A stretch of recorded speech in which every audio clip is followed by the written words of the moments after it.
Good morning, grade 4 students. Hope you are all fine. This is our English lecture, revision lecture for week 14. This is lecture 11.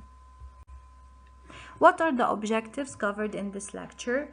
First, we have to learn how to identify subjects and predicates in a sentence, identify complete subject, simple subject, and compound subject, identify complete predicate, simple predicate, and compound predicate. Use the simple present tense correctly. Spell and read words with long A, long E, and long I. Recall the features of a narrative nonfiction genre. Recall the features of an expository genre. And at the end, we're going to learn how to write a how-to paragraph, also called procedural writing or process writing. Let's start with the grammar. What are the parts of a sentence and how to use the present tense correctly in a sentence? These are the two main questions that you need to answer. Sentences. First, I'm going to talk about subject and predicate. Every sentence has two important parts: the subject and the predicate. What are these two parts? Let's find out. The subject. The subject tells whom or what the sentence is about. The complete subject is all the words in the subject part. For example, the woman next door works in her garden. Do you see these four words? The woman next door. These are the complete subject. How did I know? I asked myself the question, who is the sentence about? Or who works in the garden? It is the woman next door. Always ask who or what. Who is or what is. Now we will move on to the predicate. The predicate tells what the subject does. It means we're talking about the verb or is.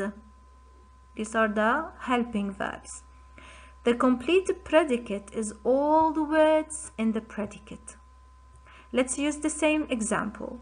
The woman next door works in her garden. So now here I should ask, what does the woman next door do? What does she do? She works in her garden. So works in her garden, this is the predicate. And it is the complete predicate. Why? Because it's made of all the words. I have four words in this part, and so we call them a predicate. Now, I'm going to remind you also that the subject is we used to call it the naming part of the sentence, and the predicate you used to call it the telling part of the sentence. These are the two namings that we are going to use. Now it's your turn. Let's do some practice. Read each sentence, underline the complete subject and circle the complete predicate. Number 1, our neighbor grows his own vegetables. So remember, in order to find the subject, I ask who or what is the sentence about, okay? So in sentence number 1, who is the sentence about? The sentence is about what? Our neighbor, our neighbor. So this is the complete subject. I should underline it. Now, what does our neighbor do? Grows his own vegetables. It starts from the verb. So grows his own vegetables is the complete predicate. Number 2, he plants 3 different gardens. So who is the sentence about? It's about he. He is also our neighbor, so I should underline it. What does our neighbor do? Plants 3 gardens. It begins from the verb. So this part is the complete predicate. Number 3, my sister and I help my mom in the kitchen.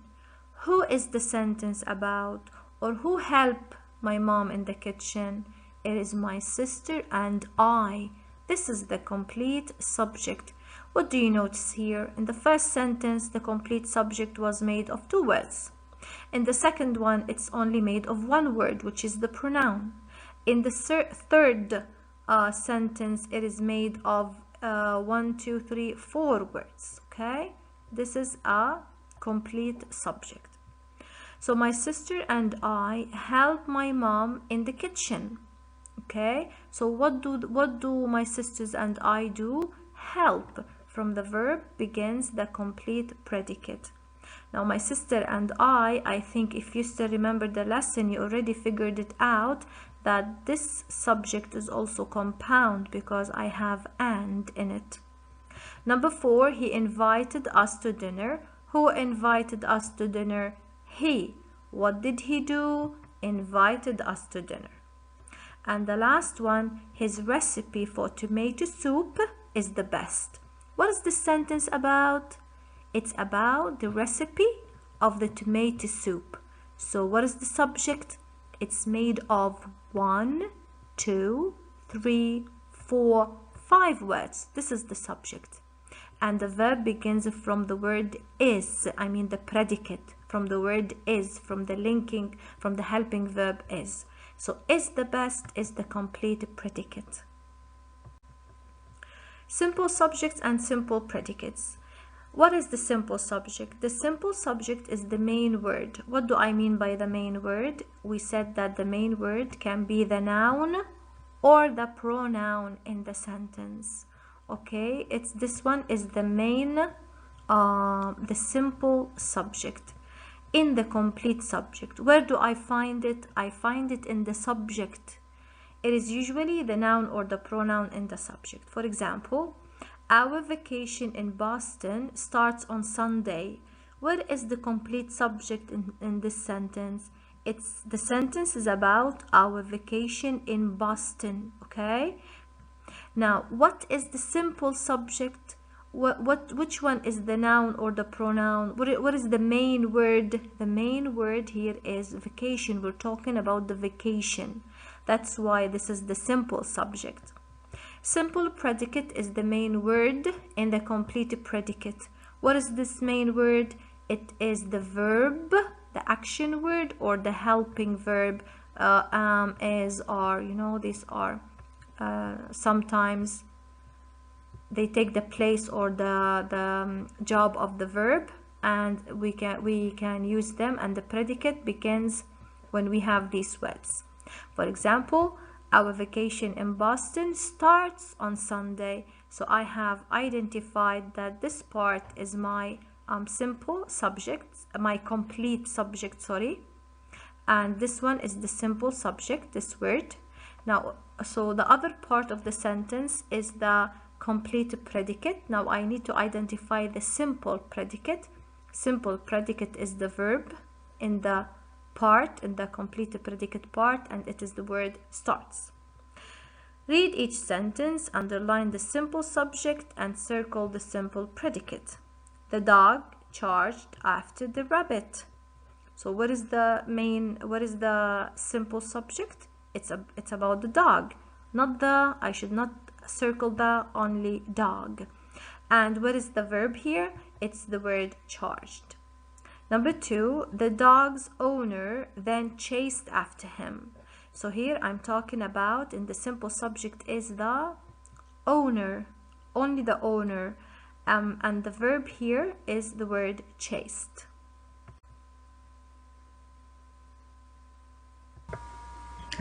Compound subjects and compound predicates. Compound subjects. A compound subject contains 2 or more simple subjects. So it's not only 2, it can be more, that have the same predicate. It means I have 2 subjects that are doing the same action, 2 or more. For example, the cat and dog ran outside. So I have here cat and I have dog. These 2 simple subjects, they share the same action, which is running outside. So ran outside, this is 1 predicate, to two simple subjects.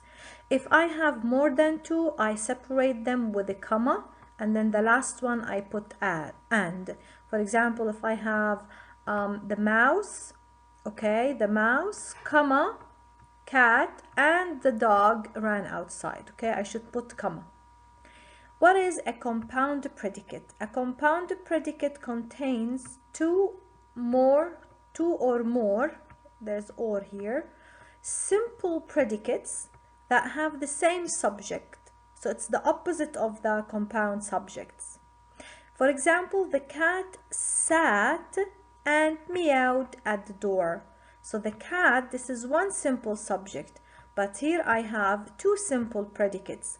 I have two actions, okay? So this is what we mean by compound predicate, and they are connected together with the word and. Use the conjunction and, sometimes I have the conjunction or, to combine sentences and create compound subjects or compound predicates. When you combine three or more simple subjects or simple predicates, use commas to separate them. Jan stepped outside. This is one thing. Jan turned left. So here I have one subject, Jan, it's the same one. But here I have stepped and here I have turned. Jan headed home. So how do I make it? How do I do this sentence? How do I combine it? I can say Jan stepped outside, comma, turned left, comma, and headed home. So I have one subject and I have a compound predicate because I have three different actions. Now it's your turn. Combine the sentence pairs to form one sentence, then write whether the new sentence has a compound subject or a compound predicate. Number 1, Dad raked the yard. Mom raked the yard. Here I have Dad and Mom. So I have two simple subjects. I have raked and here I have raked. So I have the same predicate. So what I should combine is Dad and Mom and use the same predicate. How do I do that? I write Dad and Mom raked the yard. And what kind is the new sentence? Does it have a compound subject or a compound predicate?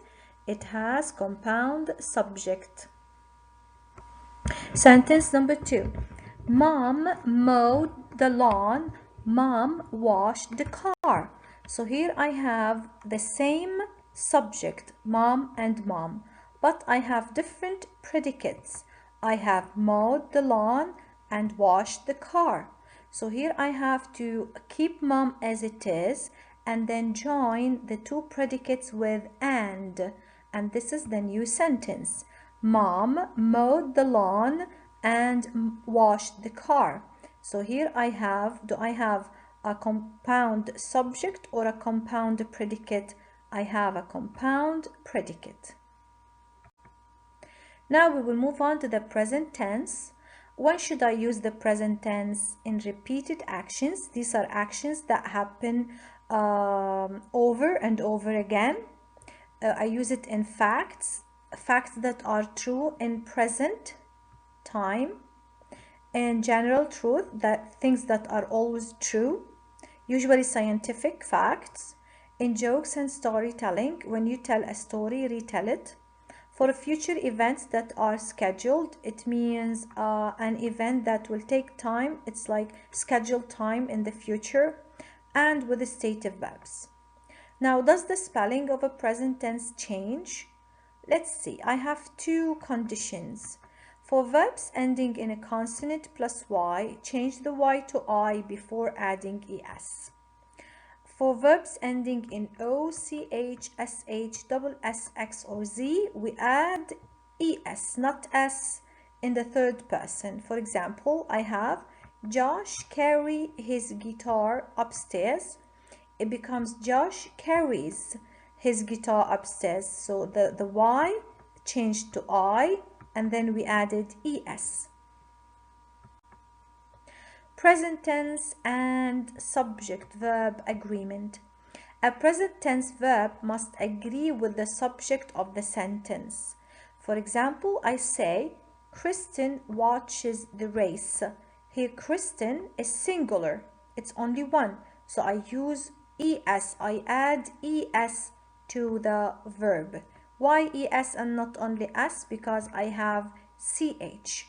Second sentence, her friends cheer for her sister. Friends, this is in plural, so the verb doesn't take an s, it stays as it is. Your turn. Write each sentence, or actually read each sentence. Use the correct form of the verbs in parentheses. The racers crouch at the starting line. So here I have the racers, this is in plural.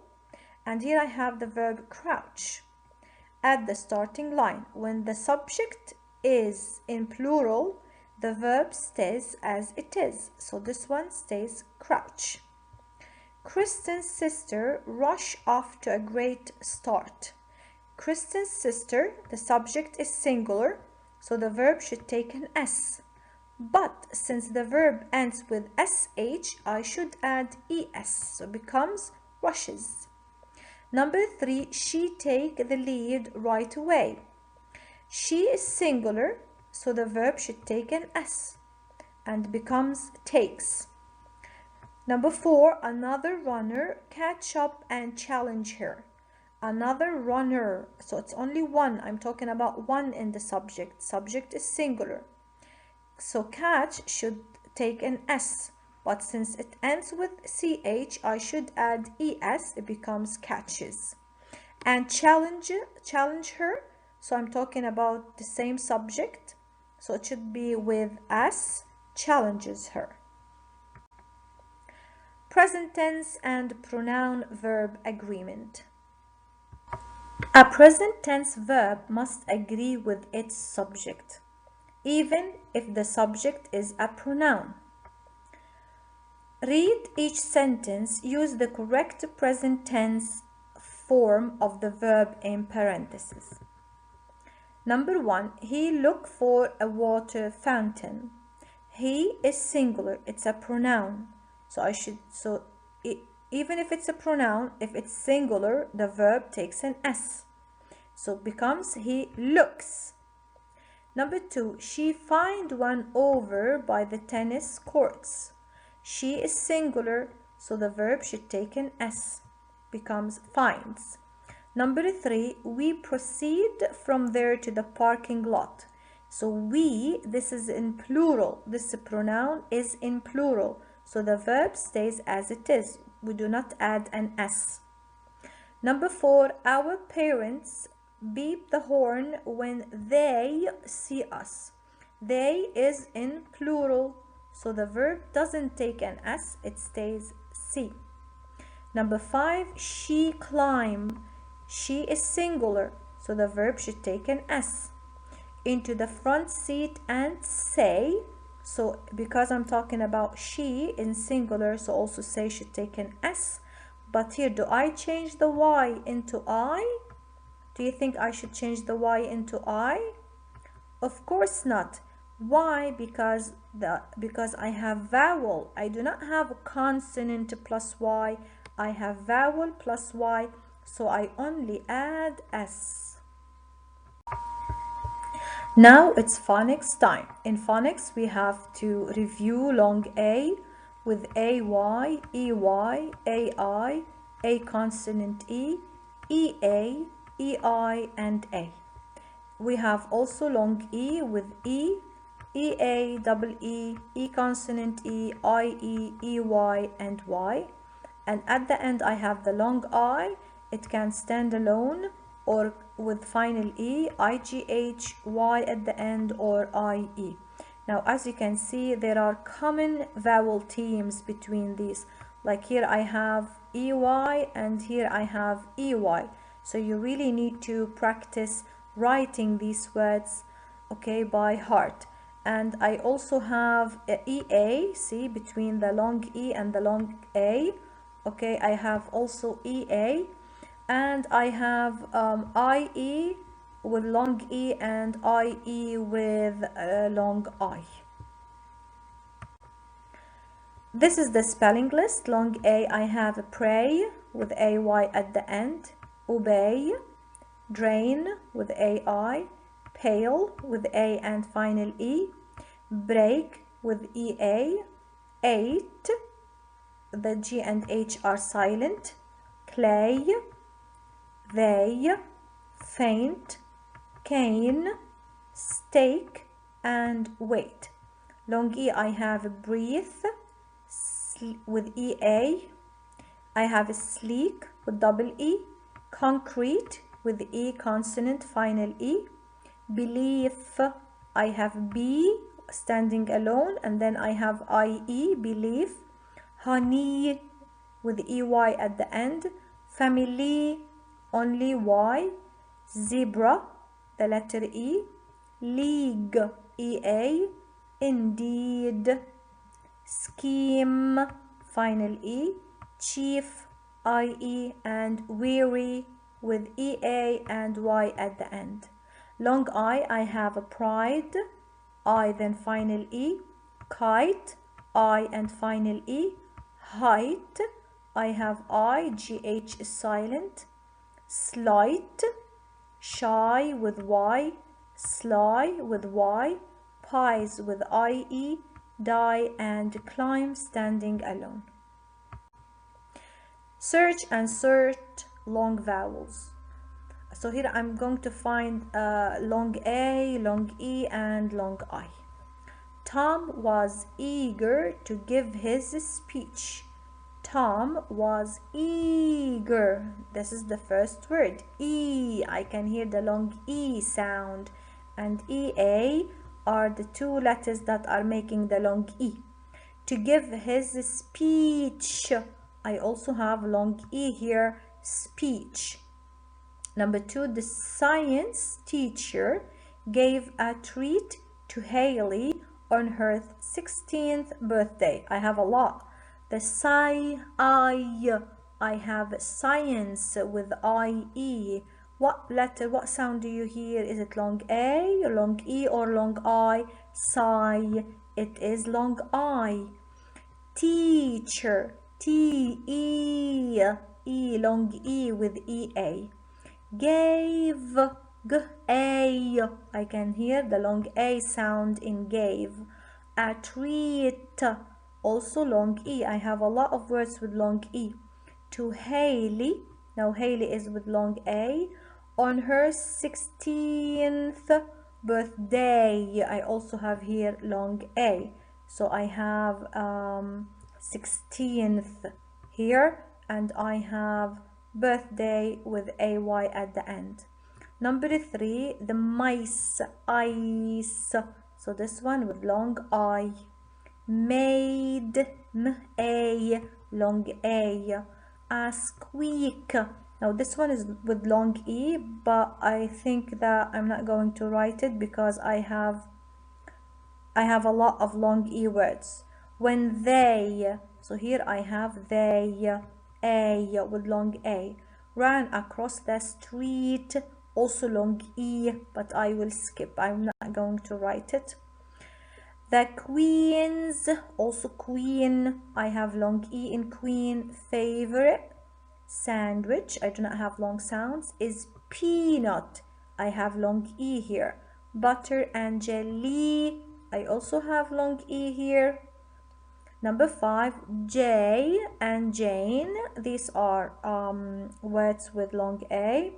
Agreed, long E, that they, long A, would eat sweets every day. So I have here favorite, faith, A, I'm saying the long A sound in favorite. And I have a jelly, I added only jelly because it's with a different vowel pattern. Okay, so this is how you can find or search for long vowels in sentences. And when you do that, make sure you revise it, because as you have seen, that I also skipped the word favorite from the list. Now we're going to learn some awesome words. We're going to revise. They are not new, so we're going to revise them. Vocabulary words, you can go back to the reading lesson, A World of Change, pages 50 till 53. And the words in the big race, pages 64 to 67. These are the words. I have a crisis, unpredictable, collapse, hazard, inquiry, accelerate, and advantage. So we have to match to their meanings. So crisis, does it mean to fall down or cave in? A difficult or dangerous situation? Does it mean causes harm or injury? Not able to tell what will happen beforehand? Does it mean to move or cause to go faster? Something that is useful or helpful? Or a search or question for information? Crisis is a crisis is actually a difficult, dangerous situation. Unpredictable is not able to tell what will happen beforehand. You have to review the meanings of these words. Collapse is easy. It means to fall down or cave in. Hazard, a hazard usually causes harm or injury. An inquiry is a search or question for information. Accelerate is to move or cause to go faster. And the last one, advantage, is something that is useful or helpful. Let's revise the genre that are covered for the exams, or are required, for the exam. I have the word expository, the genre expository. It usually includes text features, explains facts about topics. It has diagrams and headings. The narrative nonfiction, it tells a story, explains facts about topics, and includes text features. We have two features in common: explaining facts, and this one also explaining facts. This one has diagram and headings. These are text features, and this one has text features. So the only thing that is different is that this one doesn't tell a story. The expository doesn't tell a story about someone, but the narrative nonfiction, it tells a story. That's why it's called narrative. Narrative means a story, okay, or to narrate, to tell a story. Nonfiction means real story, okay. So here when if I asked you to find the genre of the lesson, you can simply see if there are characters, okay, in the story. It means it's narrative nonfiction. If it's a lesson that it's only giving facts, like A World of Change, there were no characters. If you still remember, it will be an expository. Now this is the lesson. You will find this lesson also in the worksheet. We are going to read it now and answer a few questions about it. Let's start reading. Rising waters. Have you ever been in an earthquake or a tornado? These things may never happen where you live, but flooding is something that can happen in almost every part of the United States. Not all floods are alike. Some floods happen over many days. A flash flood can happen in minutes. Learning about floods can help you stay safe. This is the introduction. From the introduction, we can tell that this lesson is about floods, and also from rising waters can predict that the lesson is about floods. Why do floods happen? There are two types of floods. The first type happens when a river has too much water. The water in a river rises over the river's banks. This might happen because storms have caused too much rain to fall. In rivers near mountains, melting snow can also cause floods. Warm weather can quickly melt the snow. The water flows down to flood the rivers. So this is the first type. In this paragraph, they are talking about type 1. It happens when the river has too much water. Why would a river has too much water? Because there was too much rain. Or because if the river is near the mountain, then the snow will melt. The melting snow will cause floods because the warm weather after the winter will cause the snow to melt, and this causes too much water in the river, and that's how the river will flood. The second type, so here we're talking about type 2 of a flood, happens when seawater is pushed onto the water. So the first one is from the rain to the river, okay, and this caused the river to flood. The second one is from the sea, okay, when the seawater is pushed toward the land. This can happen during a hurricane. Strong winds blow water onto the land. Earthquakes can also cause this kind of a flooding. The sudden movement of the ground can cause walls of water to rush toward the shore.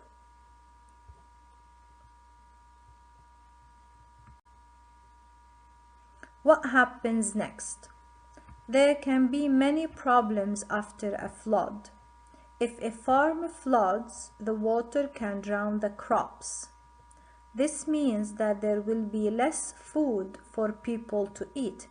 Why? Because farmers lost their crops, they lost their plants. Floods also cause damage to buildings and bridges. So why are floods dangerous, or why they can be considered a crisis? Because first, they can damage crops, buildings, and bridges. They can even wash away entire roads. Why is this a problem?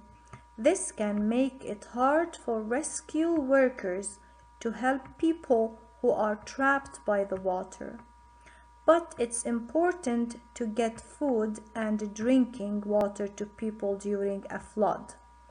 Everything they own may have been washed away, or it might be covered in dirt. Sewers can overflow and make drinking water dirty. This makes it unsafe. Without clean food and water, people can get sick.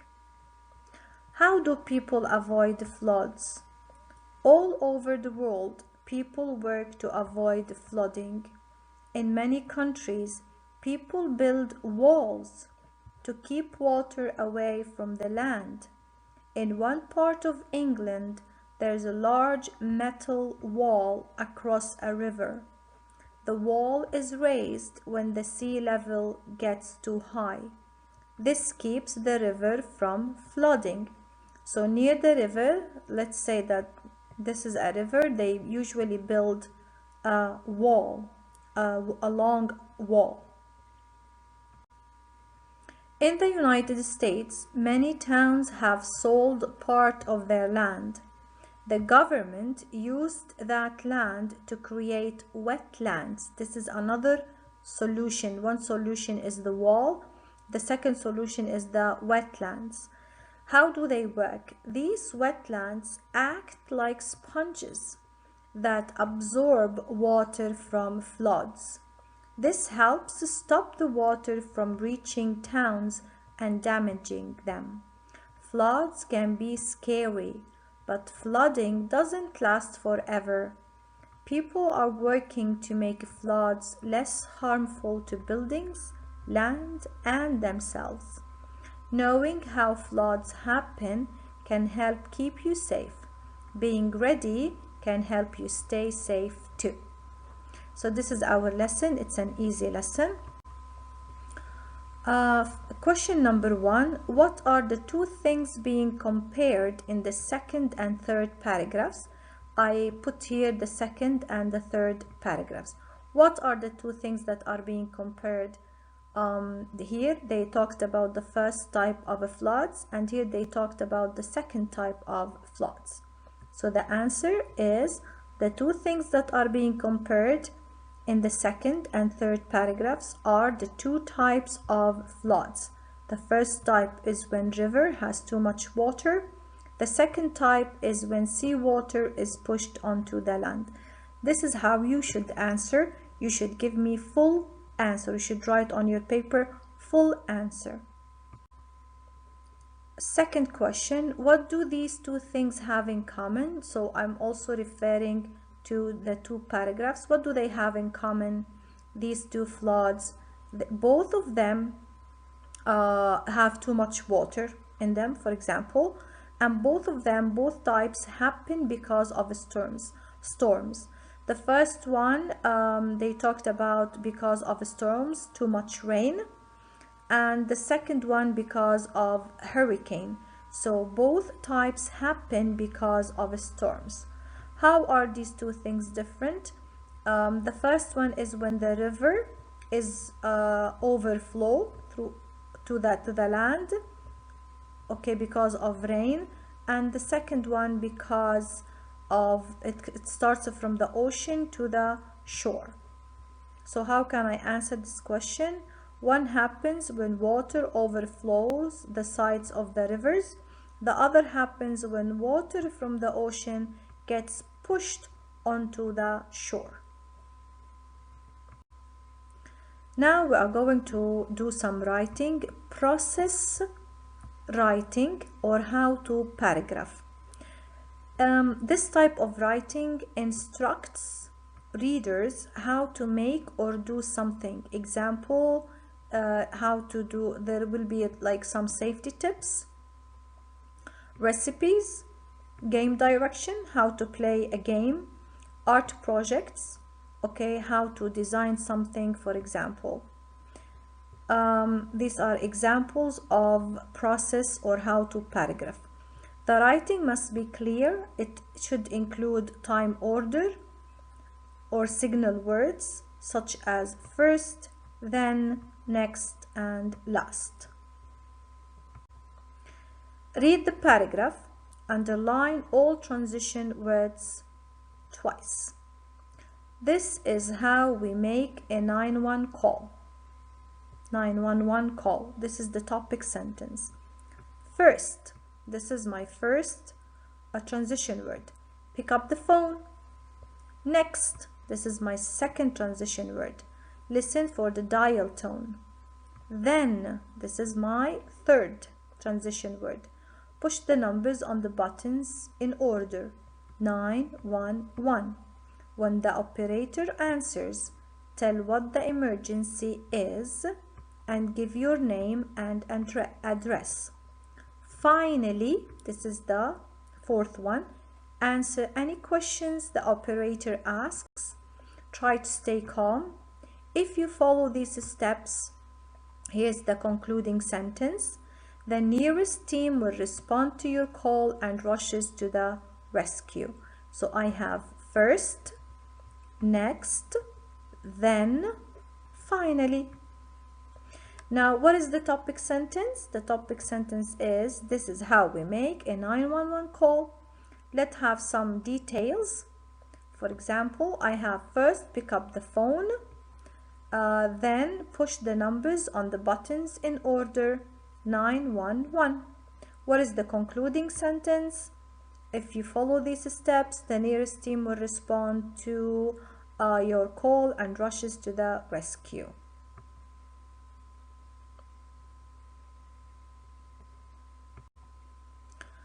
Now, what is the genre of this lesson, Rising Water? Is it an expository or narrative nonfiction? Does it have characters in it? Are we telling a story about someone? Of course not. So it's not a narrative nonfiction, it is an expository text. This is the end of the lecture. If you have any question, join me during our next Zoom session.